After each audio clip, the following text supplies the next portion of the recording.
সবাইকে স্বাগত জানাচ্ছি অমর একুশে বইমেলা উপলক্ষে RTVর বিশেষ আয়োজন আমার কক্ষের আমন্ত্রণ। আমাদের সাথে আছেন কবি কথাকার জুবায়ের মিলন। মিলন ভাই কেমন আছেন? ভালো আছি, আপনি কেমন আছেন? মিলন ভাই ভালো আছি। আপনার তো নতুন বই মাথাহীন মানুষের দেহে, এই নাম কেন বইটার?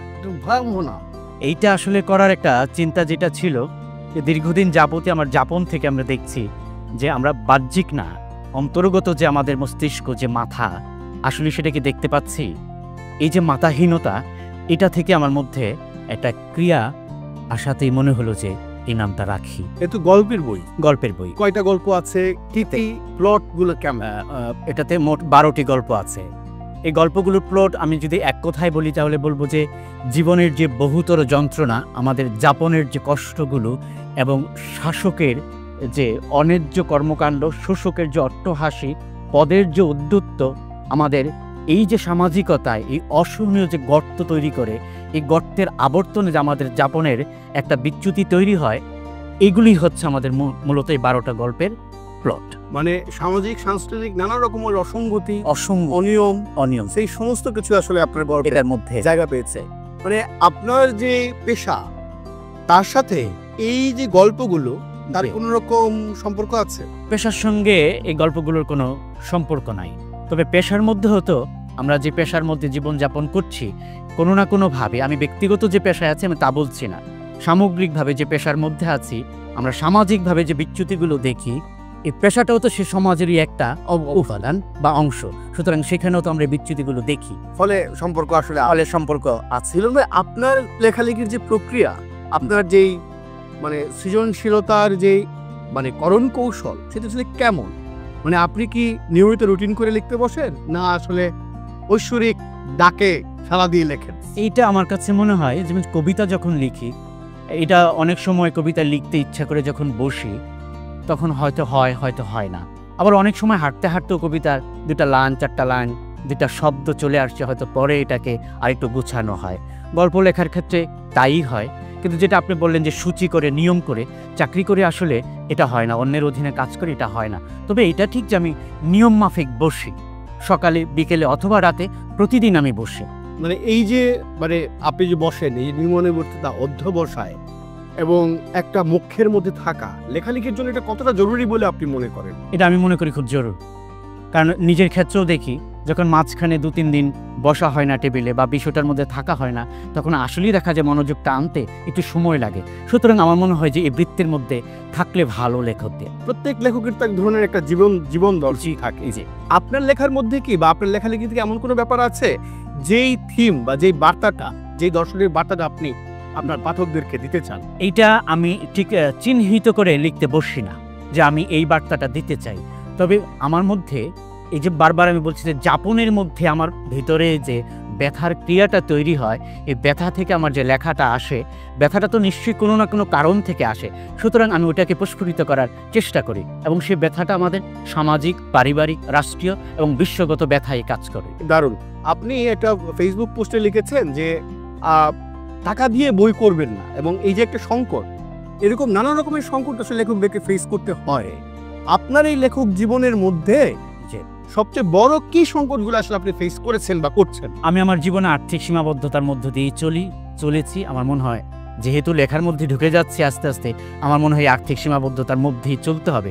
সুতরাং এই আর্থিক সীমাবদ্ধতার কারণেই আমার সে ঘোষণাটা ছিল, আমি কখনোই টাকা দিয়ে বই করবো না, কারণ সে সঙ্গতি আমার নেই। কারণ আমার ইচ্ছে ছিল, আমি যদি বলতে পারি তাহলে আজকে না হোক 5 দিন পরে হোক আমার লেখাটার প্রতি পাঠকের একটা আগ্রহ তৈরি হবে। আগ্রহ তৈরি হলে কেউ না কেউ প্রকাশ করবে। সুতরাং আমি চেষ্টাটা করেছি। এবং এই ক্ষেত্রে আমি একটা বলতে চাই যে আমি কবিতার মধ্যে ছিলাম একটা লম্বা সময়, গল্পের মধ্যে আমি কবিতার মাঝখান দিয়ে গল্পের চর্চাটা করেছি, এবং একটা সময় এসে এই বছর 2-4 হলো আমি গল্পের মধ্যে চলে আসছি। এই যে কবিতার সময় আমি লম্বা একটা সময় নিয়েছি, যে আমি চেষ্টা করেছি যে এই লম্বা সময়ের মধ্যে আমি পরিচিত হই, আমি কি বলতে চাই, আমার বার্তাটা পৌঁছো। সে বার্তাটা যদি পৌঁছে এবং পাঠক যদি গ্রহণ করে, তখন এমনিতেই একটা বই তৈরি হয়ে যাবে, কেউ না কেউ করবে। আমার টাকা দিয়ে বইয়ের পেছনে দৌড়তে হবে না। মানে নিশ্চয়ই আমরা কেউই তো চাই না যে আসলে লেখকরা যেটা টাকা দিয়ে বইটা আরো। মিলন ভাই, এই বইটার ক্ষেত্রে আপনি কি ঠিকঠাকভাবে চুক্তি করেছেন? লেখক কি আপনাকে রয়্যালটির কথা ঠিকভাবে বলেছেন? না, এ বিষয়ে আমার কোনো কথা হয়নি। তাদের সঙ্গে আমি এমনিতেই স্বাভাবিক যে কথা সেটা প্রস্তাব করেছি, তারা রাজি হয়েছে, দেন বইটা হয়েছে। হ্যাঁ, কিন্তু তাতে আপনি রয়্যালিটি আসলে কি ঠিকভাবে পাবেন কিভাবে? এটা আমি আসলে রয়্যালিটি পাওয়ার জন্য এই আমার যেহেতু গল্পের ক্ষেত্রে আমার এই প্রস্তুতি পর্ব আমি শুরু করেছি 2-3 বছর হলো, আমি আসলে পাওয়ার জন্য সে প্রত্যাশাটা করিনি। তবে আমার মনে হয় যে কোনো লেখকই অর্থের জন্য প্রত্যাশাটা করে না, বাট সে যদি পায় তার অন্তর খুশি হয়, তার পরের কাজ করতে সে অনুপ্রাণিত হয়। এবং প্রকাশকদেরও সেটার দিকে আসলে খেয়াল রাখা উচিত, কারণ একটা পরিষ্কার পার্থক্য দেখতে পাই আমি এমন কোনো প্রকাশককে চিনি না যে গাড়ি হাঁকিয়ে চলে না, অথচ আমি অনেক লেখককে চিনি যাদের আসলে গাড়ি নাই। ফলে এটা একটা জায়গা। হ্যাঁ, মিলন ভাই, আপনি সাহিত্যে সফলতা বলতে আপনি কি বোঝেন আসলে? এটা কি পুরস্কার পাওয়ার সফলতা, না আসলে পাঠকের প্রতিক্রিয়া? আমি এইটা আমার ব্যক্তিগত যদি বলেন যে এই যে আমি লিখছি, আমার একটা মেয়ে আছে 8 বছরের কাছাকাছি, ও এবছর 2তে পড়ে। তো আমি যখন লিখতে বসি, বাসায় যদি অন্য কেউ আসে খুব জরুরি না হলে আমার বাচ্চাটা বলে যে বাবা লিখতে বসেছে। এই যে আমার বাচ্চার মধ্যে আমি লিখছি, আমার বাচ্চার মধ্যে এই যে এটা প্রবাহিত হলো, ওর মধ্যে ঢুকলো যে আমার বাবা একজন লেখক লিখছে, আমার কাছে মনে হয় যে এটাই আমার সার্থক। কি বিশাল প্রাপ্তি, অভিনন্দন। আপনি যদি একটা টাইম মেশিন পাইতেন, আসলে যদি থাকতো, যে তাদের কোনো একজন লেখকের সাথে আড্ডা দিতে যেতে পারতে, তার সময় কার সাথে আড্ডা দিতে যেতে পারতে যে আড্ডা দিতে না? আমি জীবনানন্দের সঙ্গে বসতাম, তার মুখোমুখি কিছুক্ষণ বসে থাকতাম, আর যদি প্রশ্নের প্রসঙ্গ আসে তাহলে আমি তাকে একটাই প্রশ্নই করতাম যে উনি এত চুপচাপ একজন মানুষ ছিলেন, আমরা জানি তার পাঠের মধ্য দিয়ে, তিনি এত চুপচাপ থেকে তার মধ্যে এই ঘোর কি করে আসতো এবং তিনি এটা কিভাবে প্রস্ফুটিত করতেন। আপনার যে মাথাহীন মানুষের দেশে এই বইটা, মিলন ভাই, এই বই থেকে যদি পাঠককে আপনি একটা জিনিস মনে রাখতে বলেন, কি বলবেন? আমি এখানে একটা জিনিসই বলবো পাঠককে, যে আমাদের যে মস্তিষ্কের ক্রিয়াগুলো হচ্ছে আমরা যেন সবসময় সেটা সততার দিকে চিন্তা করি। আর আপনি মানে এখন আসলে এই বই তো বেরিয়ে গেল, কোন নতুন কি প্রজেক্টে কাজ করছেন? লেখালেখি কি নতুন আগাম কি খবর দেবেন? আগাম খবর দিচ্ছি, আমি ডাক্তার জাফরুল্লাহ চৌধুরীর উপর একটা গবেষণা কাজ করব, পরের বইমেলায় বা মাঝামাঝি একটা সময় আমি চেষ্টা করছি ওনাকে নিয়ে কিছু একটা প্রকাশ করার। এই সময় অন্য যারা লেখালেখি করছেন, মানে আমরা তো জানি যে লেখকরাই মূলত পাঠক, তাদের জন্য কি আপনি কিছু বলতে চান? লেখক প্রত্যেকে আমার কাছে অত্যন্ত শ্রদ্ধা, তাদের সম্পর্কে বা তাদের উদ্দেশ্যে আমার কিছু বলার নেই। আমি আমার উদ্দেশ্যেই বলি, পাঠ এবং পাঠ, চর্চা এবং চর্চা। অনেক ধন্যবাদ। আমরা একটু র্যাপিড ফায়ার রাউন্ডে যাই। কবি ও কথাকার জুবায়ের মিলনের সাথে এবার আমরা র্যাপিড ফায়ার রাউন্ডে যাব। র্যাপিড ফায়ার রাউন্ডের প্রথম শব্দ, মিলন ভাই, প্রেম।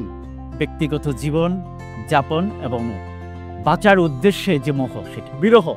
অতীত। প্রকৃতি। সুন্দর। সময়। কঠিন। স্বপ্ন। বেঁচে থাকা। মৃত্যু। অলৌকিক কিছু। মানবতা। সুন্দর হোক। অন্ধকার। কালো। আলো। উজ্জীবিত। নিঃসঙ্গতা। একাকিত্ব। বিপ্লব। জেগে ওঠা। শৈশব।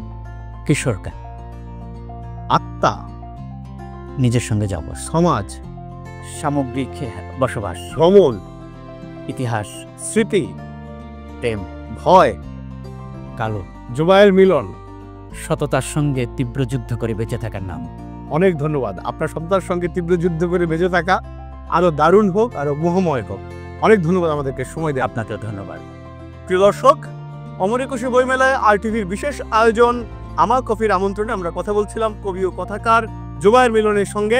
দেখা হচ্ছে অন্য কোনো একজন লেখকের সাথে নিয়ে এই আয়োজনের পরের পর্বে। সবাইকে অনেক ধন্যবাদ।